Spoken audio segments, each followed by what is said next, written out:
Copper is the best conductor of electricity next to silver. Therefore, in a very electric world, charging cables, electric cars, phones, anything with a battery, data centers, millions of tons of this material is required, and it's filthy to extract. Mostly deposits are in countries already suffering in one way or another from the Dutch disease, and the demand for it is outstripping the supply. There's 80 kilograms of copper in an EV, and in 2024 alone, BYD produced over 4 million vehicles, which means for the copper in BYD alone, they needed 3.2 billion kilograms of copper. Where did it all come from? Excellent question. Yeah, I mean, you're right. We need unbelievable amounts of copper if we're going to pull off the energy transition. In fact, in all of human history, we've mined about 700 million tons of copper, and that's going back about 4,000 years.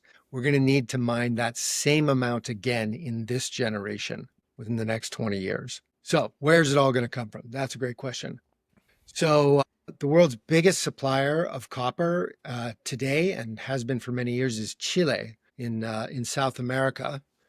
They have enormous copper deposits, and they have the biggest copper mines in the world, which is, good in a lot of ways for them. It's brought a lot of money into the country for sure. It's also brought them a lot of misery. It was back in the 70s when Chileans elected a socialist president, Salvador Allende. He nationalized the copper mines, which were mostly American owned at that time. And that's one of the things that probably led to the US supporting a coup that overthrew him and installed a brutal military dictatorship for many years to come. Copper was definitely part of the mix there. But, beyond politics, these copper mines, the biggest problem with them is the biggest mines, the richest concentrations of copper are up in the northern part of the country in a place called the Atacama Desert, which is already one of the driest places in the world. But these mines need huge amounts of water, right? They just need lots and lots of water to operate. So for decades, they've just been sucking up what little water there is, what little groundwater, what little aquifer water. So I spent some time up there talking to, some of the indigenous folks who've lived there for thousands of years. And, as far as they're concerned, these mines are just completely imperiling their whole livelihoods. They're drying up their streams, they're drying up their crops, making it impossible for killing off the animals, different kinds of animals and birds that live out there. So water is a huge, huge issue. And in fact, several of the biggest mines have been hit with, the government has forced them to stop drawing groundwater out of the area because it's gotten so bad. So one of them now pumps up seawater from over 100 miles away. They've got a tube that runs 100 miles straight up into the Andes Mountains. That's how desperate it is. What do they need? Why are there such huge water requirements? What part of the job requires water? Mostly, so it's a bunch of things because, mines are huge operations. You've got a lot of people, you've got a lot of vehicles that all need water to be cleaned and kept running. But the main thing is for the kind of industrial operation of it. So when you're mining something, what you're doing is you're blasting rock out of the earth, right? You're digging and you're drilling and you're exploding, and you end up with a bunch of crushed up rock, right? Which has copper or whatever in it, but it's not just sitting there on the surface. You got to smash down that rock and then separate out the copper. And the process of doing that takes a lot of water, right? Basically, you need to turn the whole thing, smash up all this rock, usually, and then kind of turn it into a slurry, right? Turn it into like mud that you can then put chemicals into and put through different separators and start to separate out the copper. So you need tons of water for that. And of course, the water along the way ends up filled with all kinds of nasty chemicals. Yeah. It can't necessarily just be returned to the water supply after that. And then as well, I imagine bringing salt water up from the ocean has all types of effects as well in wherever the water ends up being released after it's done its job. So they desalinate it because they can't use salt water. So they have to desalinate it down by the shore, which is a very a lot of energy process. So there's a lot of carbon emissions that go with it. There's also a lot of concerns about, so you take this seawater, you run it through a filter, a membrane, which pulls out most of the salt, and then you send the fresh water on up the mountain. What do you do with all that salt that you've got left over? They just mostly dump it back in the ocean, which can then be really bad for marine life living there because all of a sudden the ocean is too salty. So there's concerns around that as well. It's just consequential the whole way down. There isn't really any clean solution. You mentioned Chile there, but broadly, if you just look to a map of the world, where is all of this copper at the moment coming from? So, like I say, Chile is the world's #1 supplier. I think the second biggest one at the moment is the Democratic Republic of Congo, which is smack in the middle of Africa. That place is really famous for cobalt. It's where we get 70% of our cobalt, which is a critical ingredient for batteries, the batteries in all of our laptops and cell phones, and also your cordless drill and your electric toothbrush, everything else. It's all got cobalt. But also, it turns out they have loads and loads of copper, which they've only recently begun to really massively exploit. So again, on the upside, this is good for the Congo because it's one of the poorest countries in the world. They can certainly use the money. They can certainly use the jobs. But, nothing comes without consequences. And certainly mining has a lot of environmental downsides that they're also having to deal with there. Those are probably the world's two biggest ones. And then the United States used to be, for many, many years, was the world's top copper supplier. And they've sort of backed out of it because basically they got tired of all the mess. Americans just decided we don't want all these toxic tailings and leftovers and like destroying our mountainsides for copper. Let it go happen somewhere else. Let it go happen in Chile, and then we'll just buy it. All that said, there is still quite a bit of copper mining in the US and in Canada where I live. And because there's so much demand, like you said, right? Because of the energy transition and electric vehicles, because we need so much copper, there's a big push on right now to ramp up mining in the United States. And that's something that President Trump is really big on. Yeah. Do you think there's an appetite for that in the US? I mean, there's a lot of copper there. There's a lot of money to be made from it. So, there are some folks who stand to benefit, certainly have the appetite for it. Who doesn't have the appetite for it is anybody who lives near a copper mine, and including the indigenous folks, who are very often the hardest hit by these things. So that's what's been holding it up all these years. Like there's a mine in Arizona, or there's an area in Arizona, it's called Oak Flat, which is one of the richest copper deposits in North America, loads and loads of copper. And companies have been trying to get at it for something like 20, 25 years. But they've been blocked and blocked and blocked and blocked by environmental groups, by locals protesting, and by the local Apache tribes who keep filing lawsuits and staging protests and basically saying, we don't want this thing. We don't want our sacred lands turned into a gigantic hole in the ground. How deep do you need to go before you can hit copper? And do they just appear as tiny little chunky rocks? It all depends, right? There's all kinds of different copper deposits. I mean, copper's found in many, many places in the world, and it's different everywhere, right? Sometimes it's really up close to the top. Sometimes it's way down deep.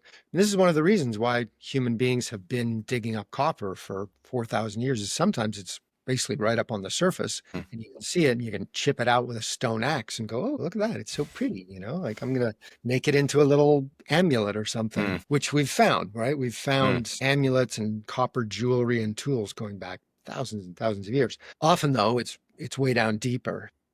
So in Chile, one of the big problems they have is the amount of copper, the percentage of copper, what they call the grade, is going down. So they're digging deeper and deeper and deeper and deeper holes. Like the biggest mine in the world is something like a mile deep now. If you took the Empire State Building, you could drop the whole Empire State Building in there and it wouldn't even clear the top.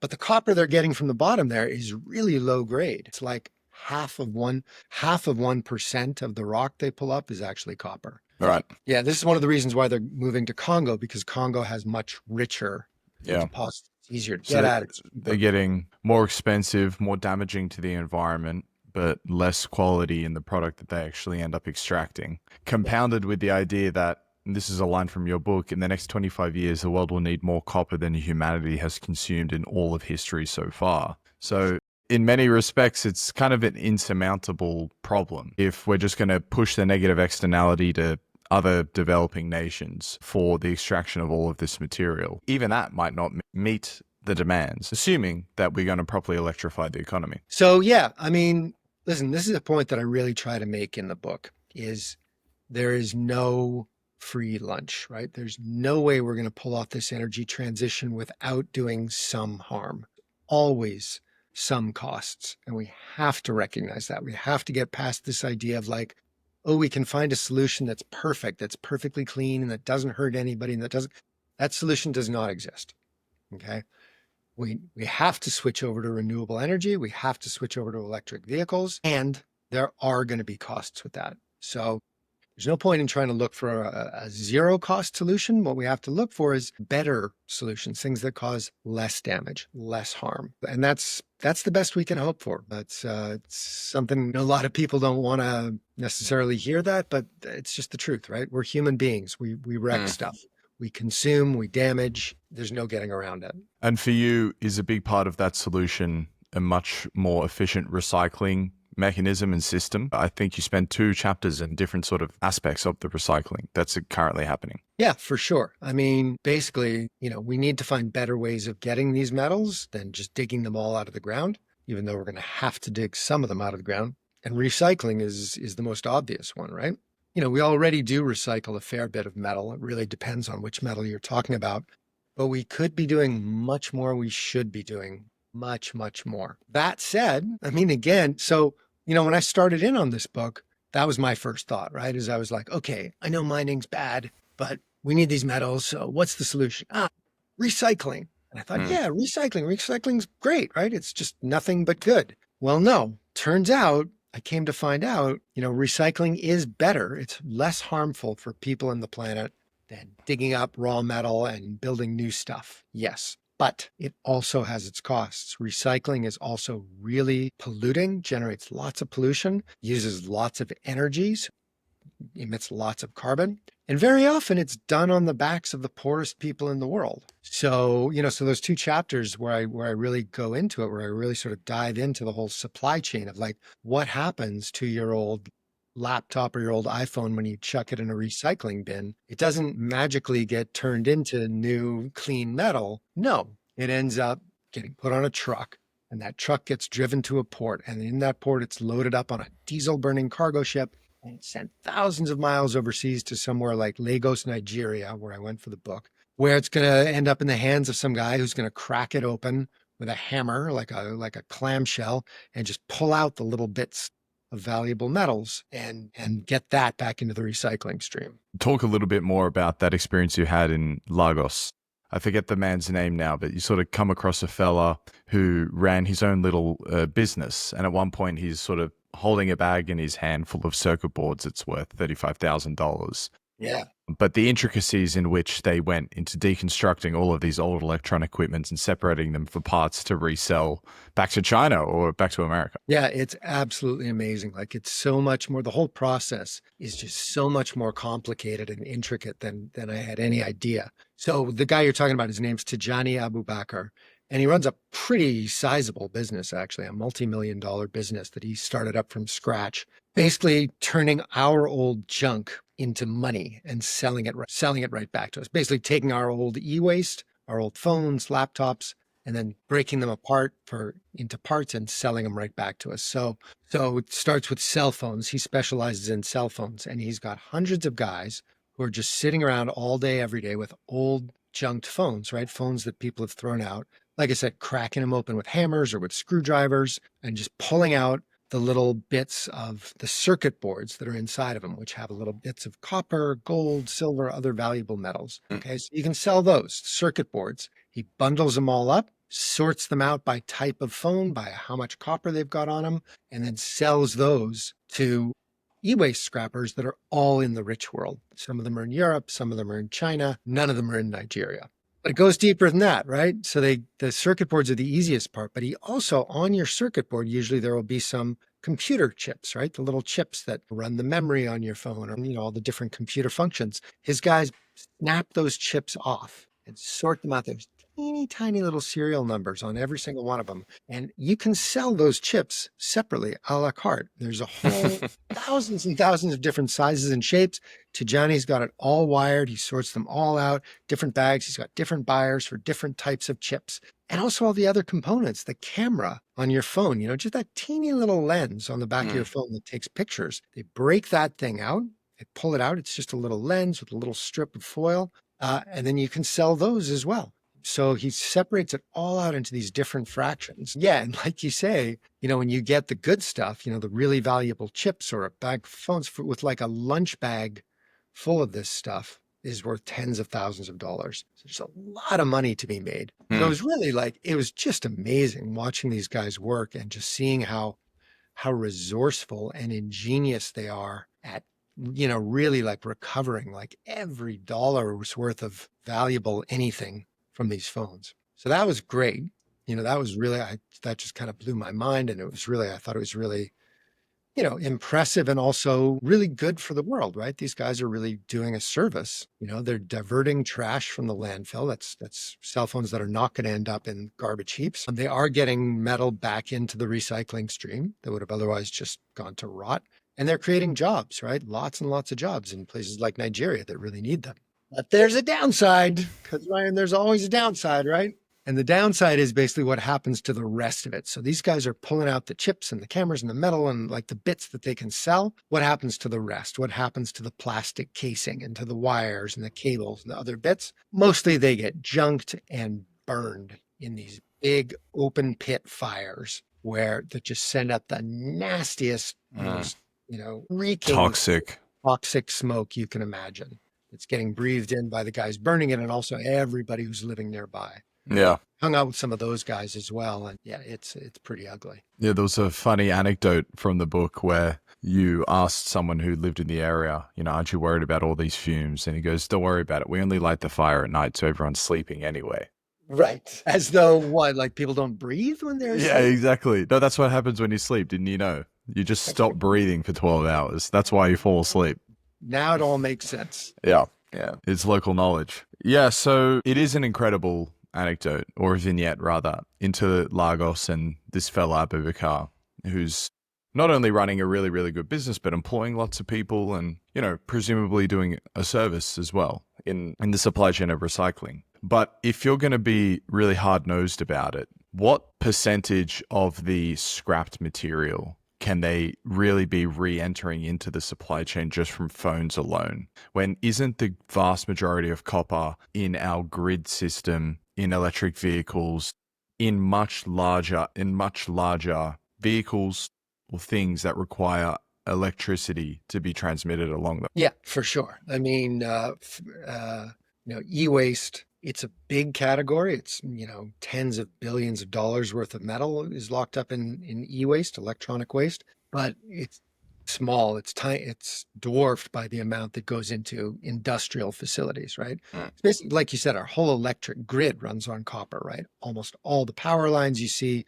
that's thousands and thousands of miles of thick copper cable, and all the equipment in the generators and the switching stations, copper, all the way along. That's where most of it goes. So this is one of the shortcomings of recycling, right? Is because a lot of the copper that's in use, we don't want to recycle. We want it to stay right where it is. It's not like a bottle or a beer can or something. Those are things that you buy them, you use them once, you drink the drink, you read the magazine, whatever, and then you can chuck them in a recycling bin. Yeah. But a power line, you put up a power line or you build a switching station or a generator or something, you want that thing to stay put for 20, 30, 50 years.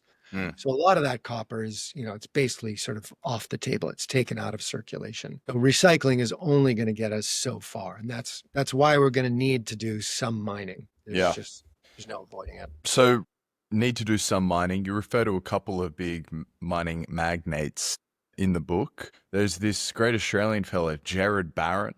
I started looking into him a little bit more. It doesn't look like he's actually really producing that much as of yet.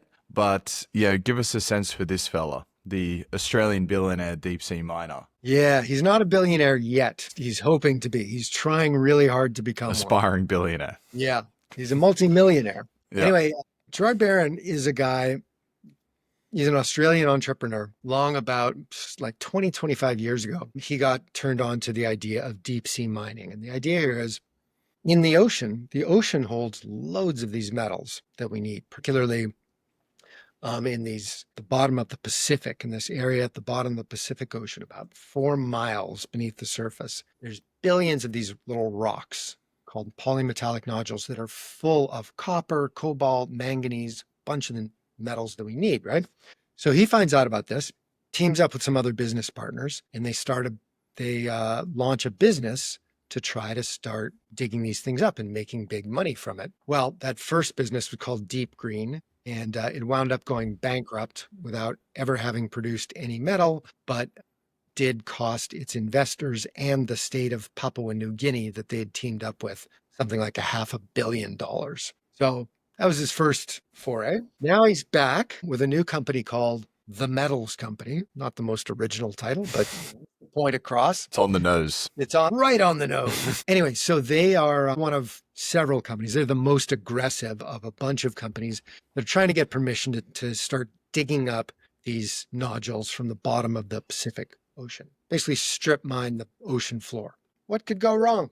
Right. So they've been going ahead. They've been working on this for quite a few years right now, and they've come a long way. They've figured out the technology. They've built a robot, a thing like the size of a small house that they have lowered to the bottom of the Pacific, and it trundles along the ocean floor and sucks these things up and shoots them up a pipe, basically 4 miles up to a ship.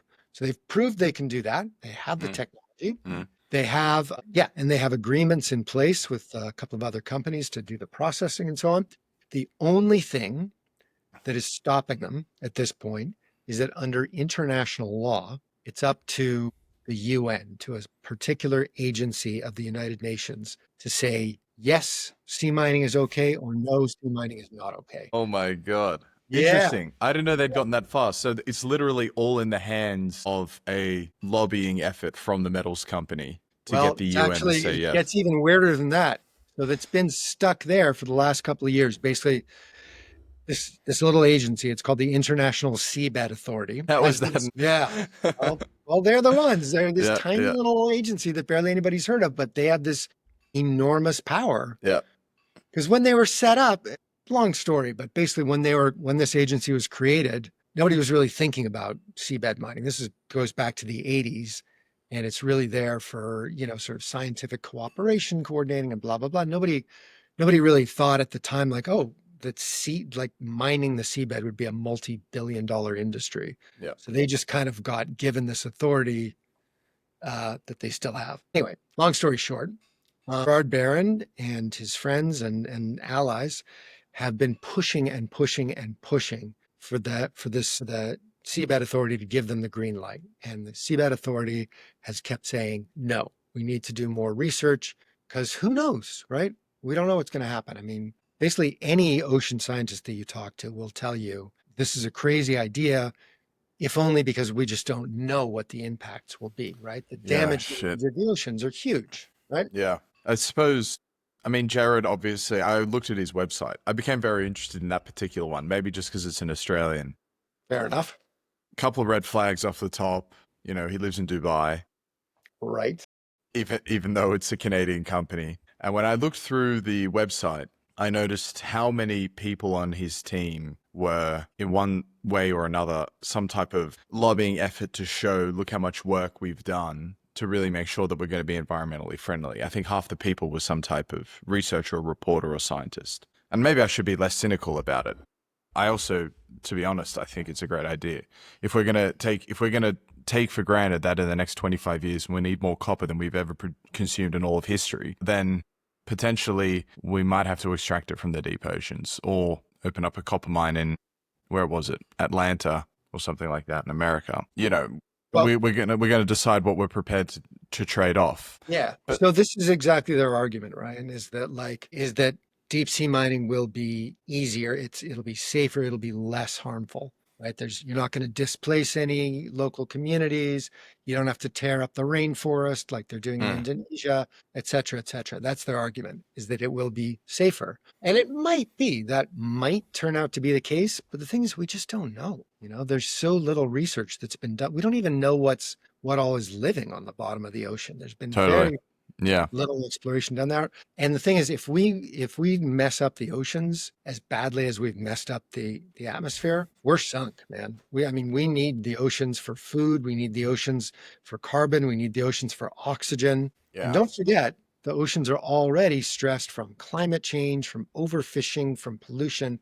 Like the oceans are already kind of on shaky ground. Totally. I mean, it's a mess the whole way down. Presumably, if it's just as simple, this might be a super naive way to think about it, but if it's just as simple as sending down a machine and probably disturbing the surface quite a lot, but then that's it, it might be worth the trade-off. Who knows? So they're waiting on this one UN authority. What does the UN authority really need to see before Gerard gets to, start mining the oceans? So here's the thing. So I'll tell you what the UN authority needs to see, and then I'll tell you there's actually been a further twist just in the last couple of months. So basically, there's this tension between, on the one hand, we need metals, we want to make money, but the oceans. So they've been sort of arguing about this back and forth, and and there has been a lot of research done, and the metals company has been required to pay for a lot of that research. Mm-hmm. But the bottom line at this point is the overwhelming majority of scientific authorities still say it's too soon. We don't know enough. Like if we rush into this, we risk totally destabilizing the oceans, and we need to do more research. So basically they've been saying for years, we need to do more research. We need to do more research. We need to do more research. And this is a position, again, this is backed up by hundreds of ocean scientists. The EU, about 20, 30 countries have also called for a moratorium on sea mining. Several of the companies that might buy these metals have also said, like Mercedes-Benz has said, we're not going to buy any metals that come from ocean mining because we're so worried about it. So it's not just Greenpeace, lots and lots of people. Anyway, so that's why it's stuck at the ISA. Now, back to our friend Gerard Barron. Well, what happened back, come January, all of a sudden there's a new guy in the White House, Donald Trump. Donald Trump loves mining. He loves the idea, right, of, if you tell him there's billions of dollars of metal sitting on the bottom of the ocean, that gets his attention. So Barron actually went to the Trump administration and got the Trump administration to say, we will give you permission to mine in international waters. We think we give you permission, even though it is not American territory. Right. The U.S. has no authority to do this, but they've gone ahead and said, we're doing it. And so the metals company's position now is like, we don't even care what the UN says anymore. The United States says it's okay. So it's being held up right now, and there's some regulatory hearings and court cases, but they really it's possible that they may start very, very soon, even without the Seabed Authority giving them the green light. That's so fascinating. Like realpolitik, where does power actually lie? If the UN can't actually, what's the word? Enforce. They can't enforce. Exactly. If the UN can't enforce their authority and the US can supersede it, does that UN body have any power?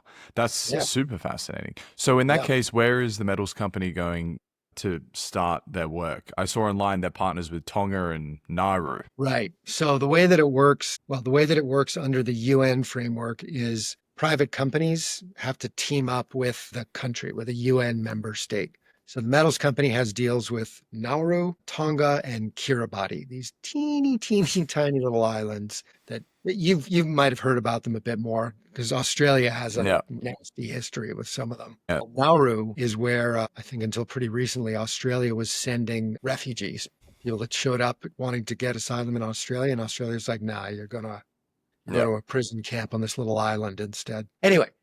He has deals with them, and that's going through you need that to request permission from the Seabed Authority. With this Trump situation, this America situation, though, you don't need any of that. It's just, we're a company, we want to just go for it.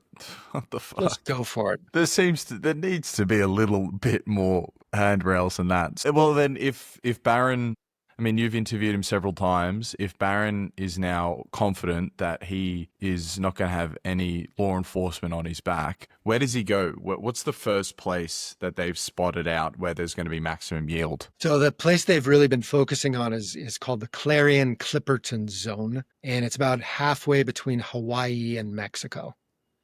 Okay, it's the Pacific Ocean, right on the bottom. Yep. You can picture that. There are other areas, but that's where they've really been focusing their efforts. They've done a lot of research in there. They know where the nodules are. That's where they trialed their prototype robot. That's where they're going to hit first. So if it's in international waters, who are they paying royalties to? Great question.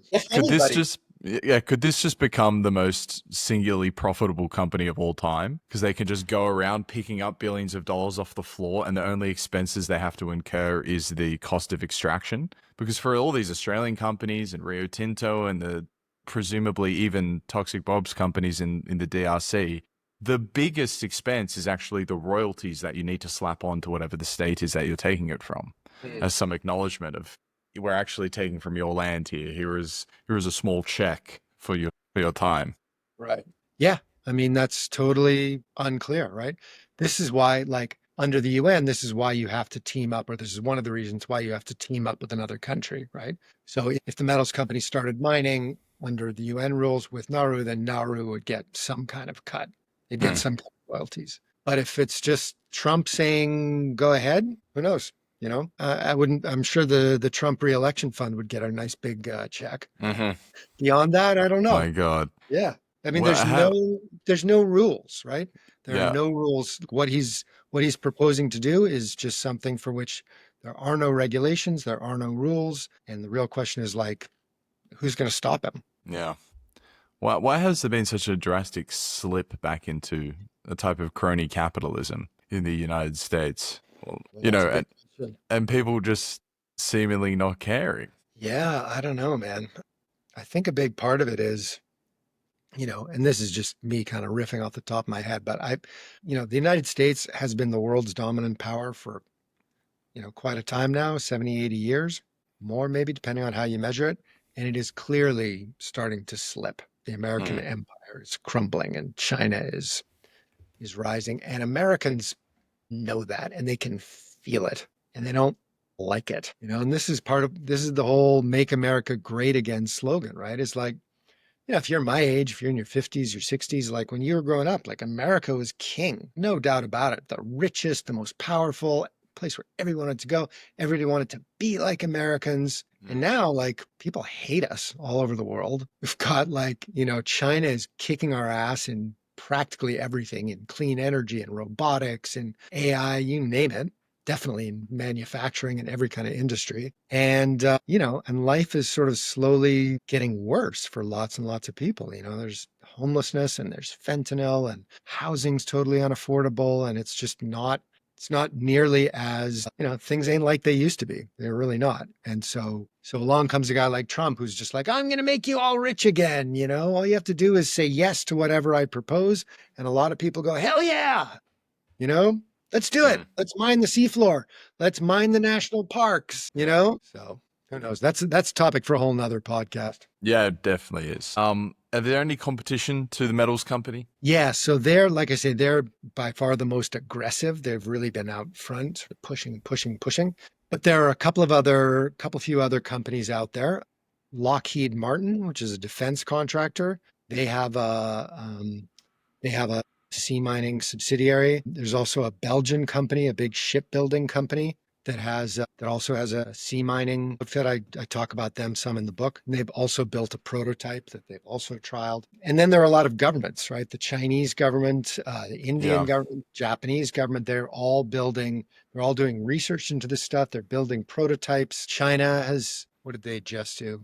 They haven't quite sent, I think the metals company's robot went the deepest, but China recently sent one down that got almost as deep. No, that must be threatening to Barron. Yeah, that's part of why they're like, let's make this happen now. Yeah.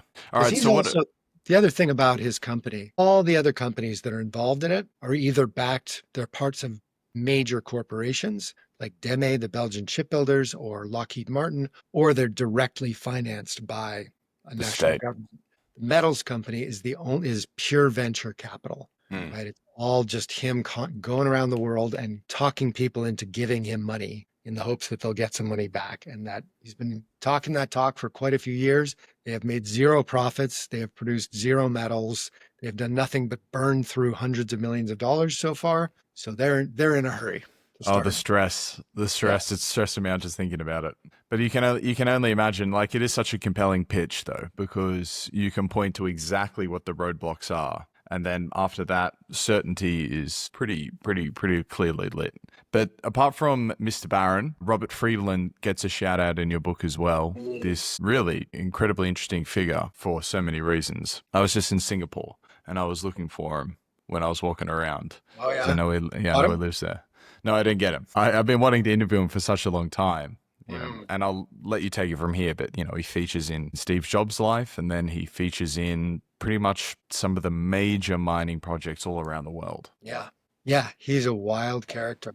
I mean, where to begin? He was an acid gobbling hippie back in the 60s, and he and Steve Jobs, he got, I forget which university he was going to, but he was arrested and did a little prison time for dealing acid, LSD. And then later on, he turns up in Oregon working on a commune. They made cider there, apple cider. It was an apple orchard, and they made cider communally, and everybody lived together, and they'd have communal meals, and they'd dance, and they'd drum. And Steve Jobs was part of it. He came out, hung out there. He and Friedland were good friends. And apparently, according to Steve Jobs, according to his biography, Jobs left because he thought that Friedland was too materialistic, which is pretty hilarious coming from Steve Jobs. But I guess that's how he felt at the time. Anyway, Friedland went on from there to went on from being a hippie acid head cider maker to starting to dabble in mining.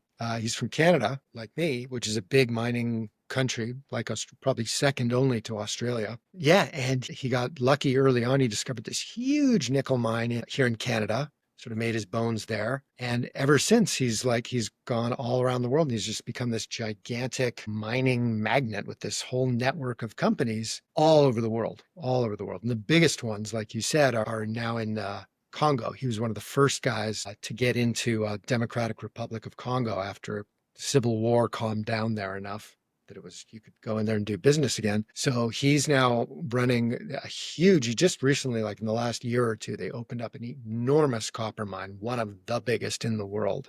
And I believe they've got another one coming online there. He's also got a huge copper mine in Mongolia, and like all over the world, like many, many billions of dollars worth of mines and metals flowing through this guy's hands. Have you gotten a chance to interview him? No, I tried. I've gone nowhere.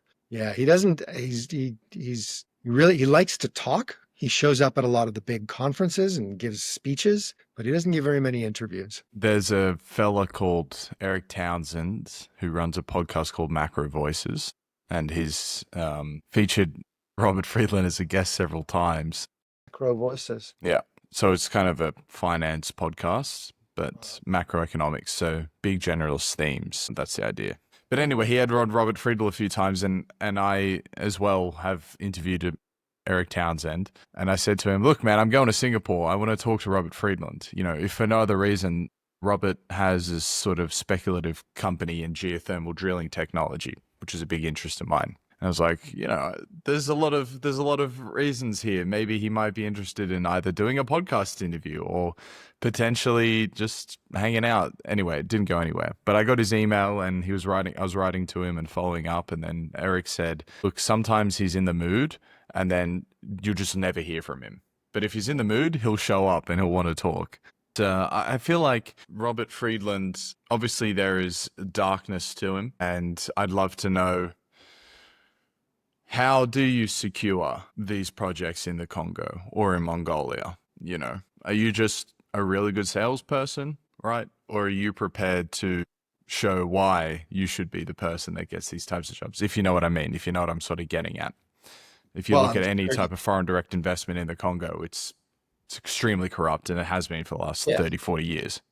Yeah, I mean, that's a really open secret. I'm sure he paid tons of bribes to the right people. I mean, the whole story of mining in Congo is a story of bribery and corruption. I also talk about that some in the book. There's this one particular guy, I'm blanking on his name, Gertler. Yes, he's the Jewish guy. Yeah, he's right. Let me just quickly have a look. Me too. See who gets there first. Well, I got the internet. Dan Gertler. Dan Gertler, that's it.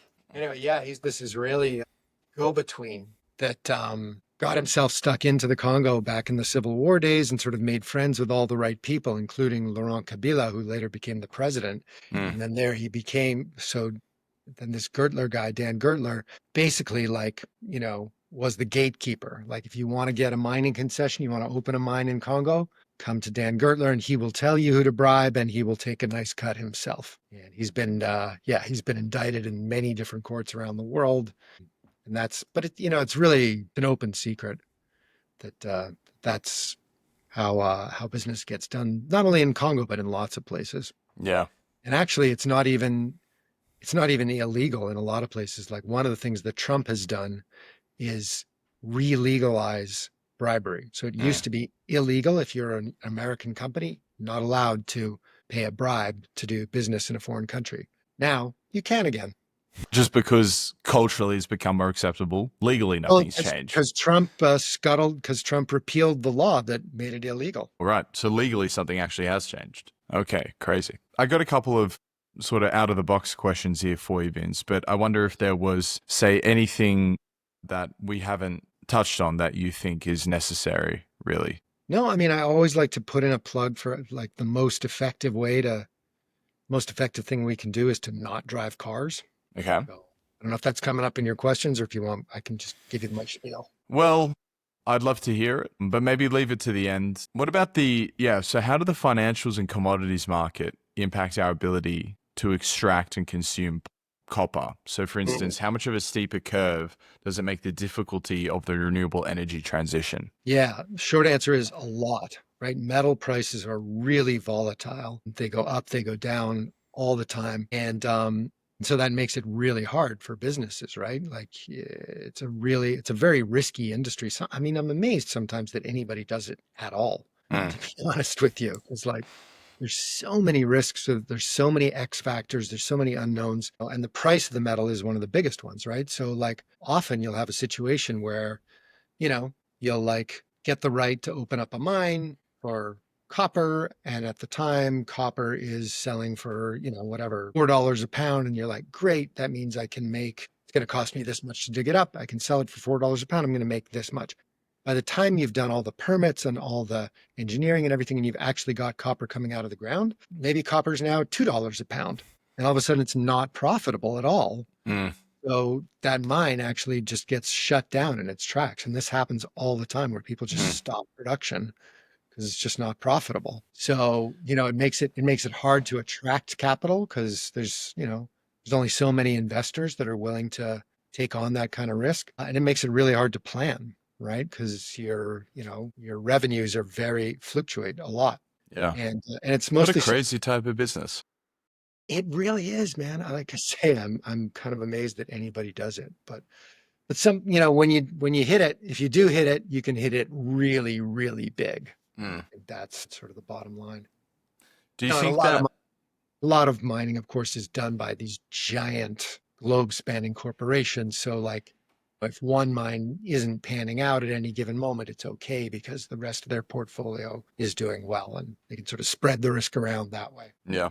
Do you think that because copper is playing a role in the energy transition, which many countries around the world have come into agreement for, is a moral good outcome for our society, that there might be room for some type of state fixed price on certain key materials, whether it be copper or whether it be sand, and therefore totally running in the antithesis of whatever the free market price of a certain metal might be. But at least you would ensure more manufacturing and maybe even allow for more extraction of these materials. Maybe.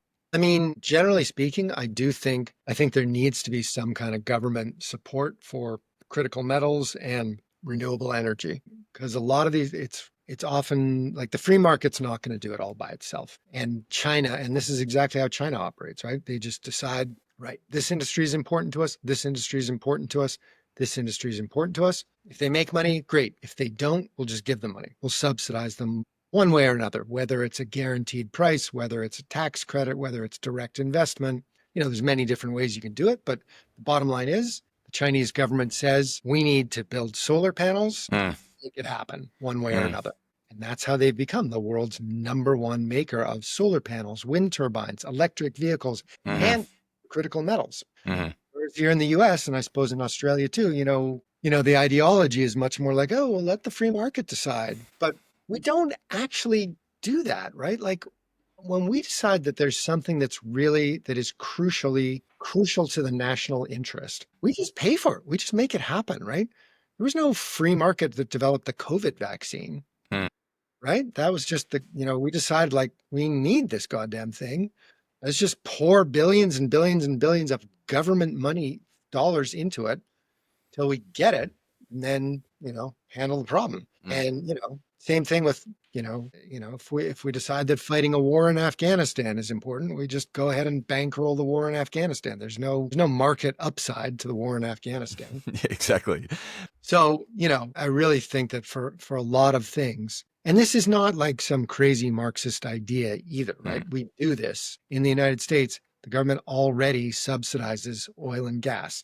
They subsidize biofuels. They subsidize a lot of agriculture, which I don't think is a terrible thing. I mean, I don't think we should be subsidizing oil and gas, but the principle that like we decide, there are certain industries that are that we just need, and therefore we will help fund them.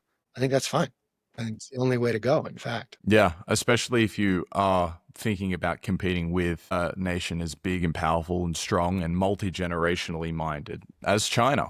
Exactly, right? They're doing it. And you keep hearing like, Western, business people complaining like, oh, the only reason they can do it is because the government subsidizes them. Well, okay, that's true. Yeah. So your solution is just to complain? No, your solution should be get your government to subsidize you. It's not necessarily all bad that the state might be intervening a little bit on a certain thing. I'm sure you've seen this book called Apple in China by Pat McGee. Yeah, I haven't read it, but I've heard a lot about it. Yeah, I'd suggest you read that because it's kind of overwhelming. Like how the multi-generational patience from the Chinese state, where for all intents and purposes, the same people are in power for decades, one after another, can just maximally extract all the know-how, all the knowledge, all the financial plumbing, and turn around and create something like BYD that overnight can replace Tesla, which is due to Tesla, but also Apple. Apple have a huge hand in that success as well. You've got Robert Friedland, Jared Barron, the CCP, Chilean populists, African warlords. This is also regarding the Sandbook as well. Ideas of a different idea for where power actually lies. So rather than in the states, but the individuals responsible for these raw ingredients that much of our world is built upon. Is there a book for how these characters sort of shape modern civilization? And if there isn't, doesn't that sound like something that there'd be an audience for? Are you pitching me? I'm pitching myself here. I just want to see if it's out there. I don't know. I feel like, there's a few books, some of which I read for my research. There's a good one called, it just came out like a year or two ago. Let me see if it's something like the secret powers that run the world. Okay. About commodity traders. Well, the commodities one was The World for Sale. Javier Blas. Yeah. And yeah. That's the one I'm thinking of. So I thought that was a really good one that gets into, The World for Sale. Yeah. And then there was a biography of Robert Friedland that came out, but I think back in the 20 years ago or so. There's a lot of folks trying and writing these books. But hey, what more do you need than my book, Ryan? All right. Yeah, I didn't realize the answer was already in the question. Fantastic. You wanted to mention how we don't need to drive cars anymore. As an American, that sounds completely sacrilegious thing for you to say. So could you try and justify yourself? Yes, absolutely. Now, I know this sounds like a real screeching sudden left turn out of nowhere, but bear with me. Here's how it all connects. The most effective way that we can reduce the harms associated with our need for critical metals is to reduce the demand for them, is to use fewer of them in the first place, right? Recycling's good, but recycling only gets you so far. Better is to just not dig up that metal in the first place, not build those things in the first place. And the number one thing of all the technologies we're talking about, it's electric vehicles that are consuming the most critical metals. That's where most of the demand is, okay? So it's really EVs that are driving most of these problems that we're talking about, whether it's, child miners, kids mining cobalt in Congo, or the desert being dried out in Chile. It's EVs that are really driving a lot of that. So in other words, if we just go ahead and if we swap all the 1.2 billion gas powered cars that we've got on the roads today, if we swap all those for 1.2 billion EVs, we're just going to swap one set of problems for another. Yeah, better for the climate, but also terrible for, 100 other reasons. So much better is, if at all possible, if you can, don't buy a car at all, not even an electric one. And I'm not saying everybody who owns a car is bad. I'm not saying cars are bad. I'm not saying, that nobody should own cars. Not at all. I own a car myself. But what I am saying is, if you the number one thing that we as individuals can do to try to limit this damage is, if possible, to try to live our lives or get our cities built in such a way that we don't need a car to get around. So I don't know exactly where you are in Australia, but probably it's somewhere where you need a car to get around, right? I actually don't own a car, but it's hey, there you go. Great. Totally coincidental. Everyone in Sydney owns a car. Everyone in Sydney owns a car. Yeah. Of course, because and in most of the United States, in most of Canada where I live now, you don't have a choice, because the way the whole world is set up, if you don't have a car, you can't get anywhere, right? Yeah. But it doesn't have to be that way, right? What I'm all about is giving people the freedom to choose whether to own a car. So that means doing things like putting in more public transportation, riding bicycles, subsidizing bikes, electric bikes. Man, I just got an electric bike last week, and that is a life-changing invention. It really is. And the best thing about it is, I can do so much on it that I used to need a car to do, right? So my point being, reduce demand. How do you reduce demand? By not buying a car in the first place. If you can, if you can encourage the building of bike lanes, if you can encourage, neighborhood planning so that your neighborhood is more walkable, so that you can choose whether you want to own a car or not. If we can reduce the number of cars that are out there, that will do more than anything else to help with this problem, the problems of critical metals. It's reducing the demand that's creating all those supply problems. That's how it connects. I imagine that for many people in the developing world who maybe, and this is the story of the last 15, 20 years, who have their incomes rising year after year, and therefore their tastes sort of follow alongside behind that. A lot of people will go from, I've never owned a car before, to I really want to own a car. Sure. And the same incentive for them consuming more meat, or maybe taking more holidays or buying a bigger house will just follow in suit. They might end up buying a car. But at least in a lot of capital cities in Europe, or suppose that's really it, in capital cities in America, everyone still owns a car, right? Well, they are, but I'll tell you, things actually really are changing. Like Vancouver, where I live now, is a really good example. So I used to live in Los Angeles with my wife, 2 kids, dog, pretty standard setup.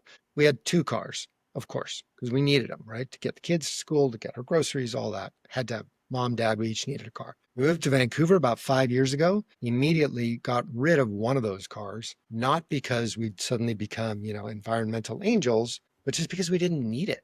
Because Vancouver has reconfigured itself. The city planners have put in enough public transpo and enough protected bike lanes and other things, so that now, instead of me driving my son to school every morning, he rides his bike because there's a safe, protected bike path on the way to his school. Same with my wife to her job. She rides her bike to her job now instead of... That's nice. Yeah. It's great, man. And I'll tell you, it's better for the environment and everything. It soothes my liberal soul, but also that's one more car. I don't have to insure it. I don't have to, maintain it. It's way cheaper. I don't have to worry about it. It's a big quality of life upgrade. Totally. Yeah. So I really think you mentioned the developing world, and I really think that's where the biggest hope is. Because for a lot of the developing world, it's too late, right? LA, Houston, Phoenix, it's too late for those places. Those are car dependent cities. But where most of the world's growth is happening is in the developing world. It's in Lagos and Jakarta and Saigon. These are cities that are being built right now. And we have a great opportunity to build them better, to build them rather than build them with freeways and far-flung shopping malls. We can build them in ways that are more human-centric, which we know how to do by now. So that's my last question for you, Vince. I don't know if you recall the country that you said last time when I asked you this question, but I said, what is a country, if you look into the next, say, few decades, you're most bullish on? I probably said China last time, right? No. All right, let me make my guess, and then you can tell me. Country that I'm the most bullish on. That's a good one. This would have been in 2021, early 2021, I asked you. Really? I mean, listen, obviously China, like I said, China is, is the coming superpower. I think they're on their way up and they're going to be the world's most powerful country very soon if they're not already, which by many measures they are. Yeah, I agree. But, which one's going to make the biggest leap? Just that you're most bullish on, you're most excited for. Doesn't necessarily have to be the country that will win necessarily, but yeah, someone you're particularly bullish on and a reason why. Going around the world in my brain right now. Let me say, I'm gonna say, what am I gonna say? India. Did I say India last time? No, Canada last time. Well, good for me. Yay, Canada. Well, I'm still very big on Canada. Yeah. But I think India is coming up fast and they've got a whole lot going for them. And I think they're going to become a much bigger player in the decades to come. Are there still sand wars happening there from what you're saying? Yeah, it's crazy. It's unbelievable. I mean, I still get Google alerts every, couple, 3 days. Same shit still going on. Crazy. Gangsters stealing sand, shooting people. Yeah, it's unbelievable. So you've done sand, copper. Do you feel like there is more raw materials that you can base entire books around? I mean, for sure there are. Do I want to write another book about raw material? I don't really think so. But yeah, man, I mean, it's when you start looking at the world through that lens, you realize just how fascinating, like, so many different materials are, right? Like I picked up a book a while ago. I haven't read it yet, but it's the story of wood, right? And you think about, oh yeah, wood. Wood's the original building material. And the ships that carried the explorers of the oceans with wood. So much stuff going on with wood. Plastic, of course, is another one. There's been a few books about that, but yeah, I mean, really, you look at just about anything that we use in our modern world, and you can bet there's a story behind it, an interesting story. So what do you want to write that next story about? Do you know? I don't know. I'm thinking about scavengers. I got really fascinated while I was in Lagos, hanging out with these e-waste recyclers. Just like I said, I was so blown away with how ingenious they are and how hardworking they are and how many of them there are, because it's not just in Lagos, right? That happens all over the developing world, that people are basically making money out of what the rest of us are throwing away, right? And just that concept of like, literally one man's trash is another man's treasure. Like it's very true all over the world and on a multi-billion-dollar scale. There's so many people who are, salvaging, whether it's e-waste, whether it's plastic, whether it's textiles, all kinds of things. I was just this morning, I was interviewing a researcher here at the University of British Columbia who is working on ways to extract useful chemicals from mine waste and from wood pulp waste. And so when you smash down trees to make paper, there's all this gross acidic waste that comes out of it that usually just gets dumped somewhere. And he's coming up with these microbes that can turn it into different kinds of acids that you can then sell to industries as raw materials. It's just that kind of real circularity. It just kind of gets my brain going. Nice. Well, Vince, thank you so much for joining me again. Absolute pleasure to speak with you. And yeah, both of your books I've thoroughly enjoyed. So I'm keen to see whatever the next one is. Thanks for having me on. I really appreciate it. And if I can get in one last plug, if anybody who's interested in this stuff, I've also got a weekly newsletter, also called Power Metal, where I'm the book kind of gives you the big, broad picture. And this newsletter is more sort of the latest news that's happening in about all these issues we've been talking about. So nice. Yeah, I'll put the Substack link towards the top of the podcast description. Beautiful. Appreciate it. Brilliant, Vince. All right, mate. See you later. Thanks a lot, Ryan. Let me know when it goes up.